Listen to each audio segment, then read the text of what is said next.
Hello Chittoor and Palamaner viewers, ఈరోజు నేను మీకు ఒక రియల్ లైఫ్ స్టోరీ చెప్పబోతున్నా. Story about a road that has claimed many lives, Mogli ghat road, also known as the devil's kitchen. Last time మేము ఒక reel upload చేసినప్పుడు చాలా కమెంట్స్ వచ్చాయి మొగ్లీ ఘాట్ రోడ్ గురించి.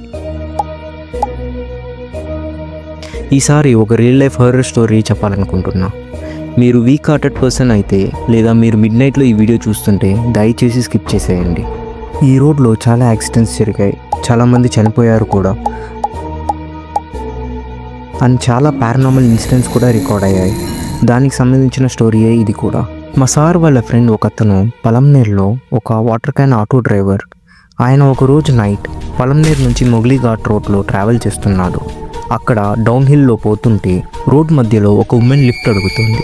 అప్పుడు అతను ఆటో స్లో చేసి చూస్తే ఆ ఉమెన్ చేతిలో ఒక బేబీ కూడా ఉంది. అతనికి హెల్ప్ చేయాలనిపించింది, కానీ డ్రైవర్ క్యాబిన్లో లగేజ్ ఉండడం వల్ల ఆ ఉమెన్ని బ్యాక్ క్యారీలో కూర్చో అని చెప్పాడు.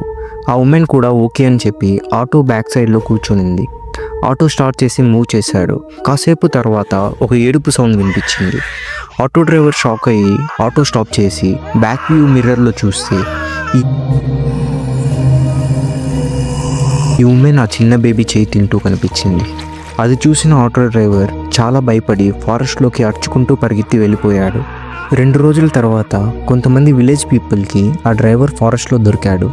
హాస్పిటల్లో అడ్మిట్ చేశారు, కానీ అతను ఆల్రెడీ ప్యారలైజ్ అయి ఉన్నాడు. అండ్ ఆ రోజు జరిగిన ఇన్సిడెంట్ గురించి చెప్పారు. ఈ విషయం పోలీస్ స్టేషన్ కూడా వెళ్ళింది, బట్ ఆ ఆటో ఇప్పటికీ కనిపించలేదు, మిస్సింగ్. ఈ మొగ్లీ ఘాట్ రోడ్లో పారానార్మల్ యాక్టివిటీ చాలా జరుగుతుంది అని లోకల్స్ చెప్పారు. అందుకే ఆంజనేయ స్వామి బ్యానర్స్ రోడ్ మొత్తం పెట్టారు, చాలా యాక్సిడెంట్స్ని నివారించడానికి. అండ్ ఈ కథ కల్పితం కాదు, ఇది ఒక రియల్ లైఫ్ ఇన్సిడెంట్. మరిన్ని వైల్డ్ స్టోరీస్ కోసం మా యూట్యూబ్ ఛానల్ని సబ్స్క్రైబ్ చేసుకోండి, లింక్ మన పేజ్ పైలో ఉంది. మరిన్ని చిత్తూరు ముచ్చట్ల కోసం follow the wild best Chittoor.